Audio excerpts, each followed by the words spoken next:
دوستو، اس وقت پوری دنیا میں ایک ہی ٹاپک اور موضوع پر بحث ہو رہی ہے اور وہ ہے فلسطین کا مسئلہ۔ اور فلسطینی عوام ہی نہیں بلکہ پوری دنیا پریشان ہے کہ یہ جنگ کتنی جانیں لے گا اور یہ خطہ مزید کتنی دیر تک چند ایک لوگوں کی خواہشات کی نظر ہوتا رہے گا۔ مسلم ممالک کے عوام یعنی امت مسلمہ پچھلی 2-3 دہائیوں سے عام طور پر اور ایک دہائی سے خاص طور پر اپنوں اور بیگانوں کے ظلم کا شکار ہے۔ میری رائے کے مطابق اگر مسلم حاکم اپنے اقتدار یا خواہشات کی خاطر اپنے ہی لوگوں کو جیت دلانے اور ایک دوسرے کو ہرانے کے بجائے ایک متحد فوج مسلم ممالک میں ایک ہی کرنسی اور آپس میں ٹریڈنگ یونٹ بناتے، ایک دوسرے کے لیے ویزا پالیسی آسان کرنے کی طرف دھیان دیتے تو شاید ہماری ایکتا ختم نہ ہوتی اور کسی بھی غیر مسلم طاقت کو کسی بھی مسلم ملک میں طاقت دکھانے کی جرأت نہ ہوتی یا مسلمانوں کا قتل عام کرنے کی ہمت نہ ہوتی۔ یعنی اسرائیل اور فلسطین کی حالیہ جنگ پر بات شروع کرنے اور دشمن کو کوسنے سے پہلے اگر اپنوں کی کرم نوازی، مہربانی، امت مسلمہ پر اپنوں کی مہربانیوں پر دلی افسوس نہ کیا جائے تو ممکن ہے کہ بات ادھوری رہ جائے۔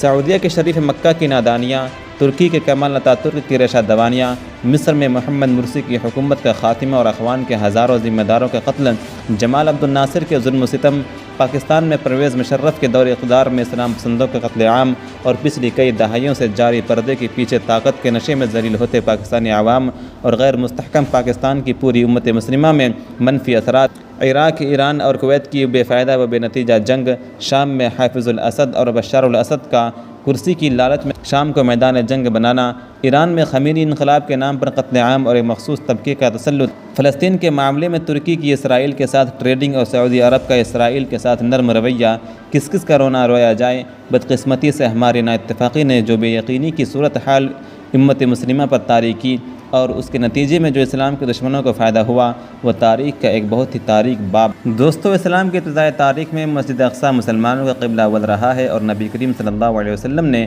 17 یا 18 ماہ بیت المقدس کی طرف رخ کر کے نماز ادا کی ہے۔ اسلامی تاریخ کے مشہور واقعہ معراج میں بیت المقدس کو مرکزی حیثیت حاصل ہے۔ اس کے ساتھ ساتھ اسلامی تاریخ میں 90 سال نکال کر 1200 سال مسجد اقصی مسلمانوں ہی کے پاس رہی۔ مسلمانوں نے 15 ہجری یعنی 636 عیسوی میں اس کو فتح کیا، پھر کچھ وقتوں کے لیے یہ صلیبیوں کے قبضے میں چلی گئی اور صلیبیوں نے 1099 عیسوی یعنی 492 ہجری میں اس پر قبضہ کیا اور 90 سال کے لیے یہ مسلمانوں کے ہاتھ سے نکل گئی، لیکن پھر مسلمانوں کے عظیم سپہ سالار صلاح الدین ایوبی رحمۃ اللہ علیہ نے اسے 1187 عیسوی میں واپس لے لیا۔ اس کے بعد 1948 عیسوی میں یہ مسلمانوں کے ہاتھ سے ایک مرتبہ پھر نکل گئی۔ جس طرح سلطان عماد الدین زنگی، سلطان نور الدین زنگی اور سلطان صلاح الدین ایوبی کو مصر کی فاطمی حکومت جو کہ صلیبیوں کی اعلی کار تھی اس نے پریشان کیے رکھا، بلکہ صلیبیوں کی سازشوں کا بہترین ذریعہ بنی رہی۔ اسی طرح بر صغیر میں ایران کی صفوی حکومت نے عالم اسلام کی اکائی اور اتحاد کی علامت سلطنت عثمانیہ کو پریشان کرنا شروع کر دیا،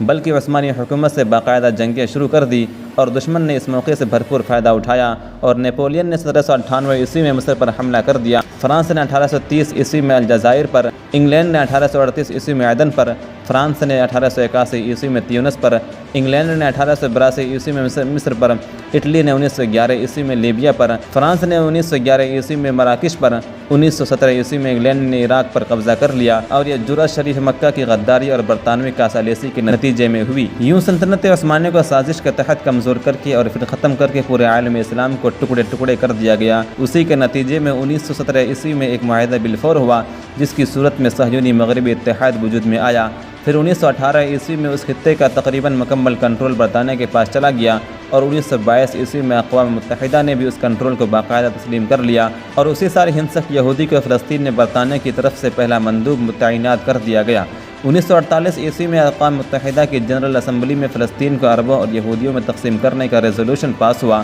اس طرح ناجائز ریاست اسرائیل کی بنیاد پڑی اور عرب آبادی کے سینے پر اسرائیل کے خنجر پیوست کر دیا گیا۔ دوستو، برطانوی تسلط 1918 عیسوی تا 1948 عیسوی کے دوران یہودیوں کی آبادکاری کا سلسلہ بالجبر برطانیہ کے زیر سایہ شروع ہوا جو 1948 عیسوی تک 6,86,000 تک پہنچ گیا اور اس سلسلے میں برطانیہ نے زبردستی غیر فلسطینی کاشتکاروں کی زمین، اپنی غصب کردہ زمین اور ثقافت اسلامیہ کی زمین جو صدیوں سے اسلامی مقاصد کے لیے وقف تھی یہودیوں کو دینا شروع کی۔ یوں برطانیہ نے اپنے طاقت کے زور پر 292 اسرائیلی کالونیاں بن چکی تھیں اور برطانیہ ہی کے شہ پر اسرائیل کے باقاعدہ اعلان سے پہلے 70,000 عسکری جنگجوؤں کی فوج بھی تیار کی جا چکی تھی۔ یعنی اسرائیل کی بنیاد 1948 عیسوی میں مسلمانوں کی تقریباً 400 بستیوں کو گرا کر اور تقریباً 25,000 فلسطینیوں کا قتل عام کر کے ان کی ناجائز آبادکاری سے ہوئی۔ یوں 14 مئی 1948 عیسوی کی ایک المناک شام کو یہودیوں نے باقاعدہ اسرائیل کا اعلان کر دیا اور پھر 1967 عیسوی تک مکمل طور پر بیت المقدس پر اسرائیل قابض ہو چکا تھا۔ اس طرح حالیہ تنازع سے پہلے تک تقریباً 52 لاکھ فلسطینی اپنے گھروں سے محروم کر کے پناہ گزین اور مہاجرت کی زندگی گزارنے پر مجبور کر دیے گئے۔ 1945 سے 1948 عیسوی کے بیچ ایک اور حیران کر دینے والا واقعہ پیش آیا کہ سعودی عرب نے اپنی فلسطین کے ساتھ لگنے والے سرحد نہایت خاموشی سے مملکت اردن کو دے دی۔ یوں سعودی عرب نے براہ راست فلسطین کی ہمسائیگی کو بالقطع ترک کر دیا، جس کے متعلق مختلف مثبت اور منفی رائے قائم کی جاتی رہی۔ اسی دوران 1967 عیسوی کو عرب اسرائیل جنگ ہوئی، جس میں عرب ممالک کے تقریباً 10,000 فوجی شہید ہوئے اور پھر اسرائیل نے مصر، شام، لبنان اور اردن کے وسیع علاقوں پر قبضہ کر لیا۔ اس طرح 20,870 مربع میل کے علاقے پر یہودیوں نے ناجائز قبضہ کر لیا، جن میں سے کچھ علاقے بعد میں واپس بھی ہوئے، لیکن بہت کم۔ یہودیوں کا جو بنیادی نعرہ ہے کہ فلسطین ان کا وطن ہے، وہ بھی بے بنیاد ہے، کیونکہ معاصر یہودیوں میں سے 90% سے زائد یہودیوں کا تاریخی اعتبار سے فلسطین کے ساتھ کوئی تعلق نہیں ہے، اور معاصر یہودیوں کا تعلق الخزر اور اشکنار قبائل سے ہے، جو کہ تاتاری یعنی قدیم ترک قبائل ہیں، اور اگر ان کو اپنے وطن واپس لوٹنے کا کوئی حق حاصل ہے بھی تو وہ روس کے جنوبی علاقوں میں ہے، نہ کہ فلسطین میں۔ اسی طرح پچھلے زمانے میں بھی یہودیوں نے کئی مرتبہ بالقصد ارض مقدس یعنی فلسطین میں آنے اور بسنے سے انکار کر دیا تھا، جیسے حضرت موسیٰ علیہ السلام کے ساتھ فلسطین کی جانب جانے سے ان کی اکثریت نے انکار کر دیا، اور بعد کے زمانے میں جب ایرانی بادشاہ قورش ثانی نے انہیں دوبارہ فلسطین میں بسانے کی پیشکش کی تو ان کی اکثریت نے بابل یعنی عراق سے واپس جانے سے انکار کر دیا تھا۔ اور یہ جو موجودہ فلسطینی ہیں، یہ ان کنعانیوں کی نسل سے ہیں جن کی وجہ سے اس علاقے کا قدیمی نام ارض کنعان پڑا تھا۔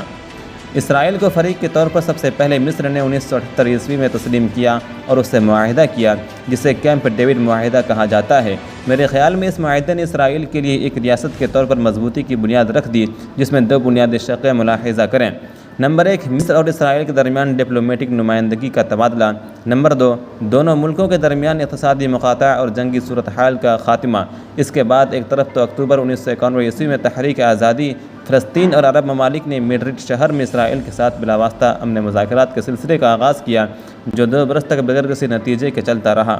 لیکن پردے کے پیچھے مذاکرات بھی اسرائیل نے شروع کر دیے، جو اوسلو معاہدے کی بنیاد بنے، جس پر عرب نمائندہ اور اسرائیل نے 13 ستمبر 1993 عیسوی کو دستخط کر دیے، جس میں بدقسمتی سے عرب کی ایک مخصوص قیادت نے، سارے عرب اس میں شامل نہیں تھے، اسرائیل کو ایک جائز ملک تسلیم کر لیا۔ فلسطینی زمین کے 77% حصے پر بھی اسرائیلی